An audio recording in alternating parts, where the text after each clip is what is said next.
Next, we have another concept which is terminal velocity. Terminal velocity, terminal को हम कह सकते हैं zero या फिर it's not changing. And why is that happening when gravity is equal to air resistance? अभी हमने ऊपर पढ़ा that when air resistance is smaller and gravity is larger, now the size of the arrow tells the magnitude of that force. The gravitational force had a higher magnitude, air resistance had a smaller magnitude. But if we look at over here, when gravity is equal to the air resistance, both have the same magnitude, both of them are equal to each other.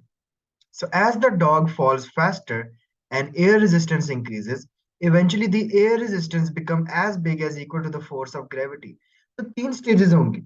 The first stage was increasing velocity.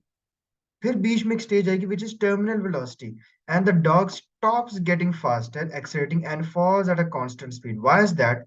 Because the air resistance becomes equal to the gravitational force, and that velocity is called as terminal velocity.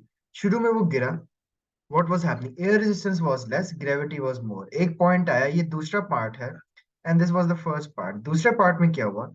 The air resistance has become equal to the gravity, and the dog will continue to fall at a constant speed called the terminal speed or the terminal velocity. And when does that happen? When the air resistance is equal to your gravity.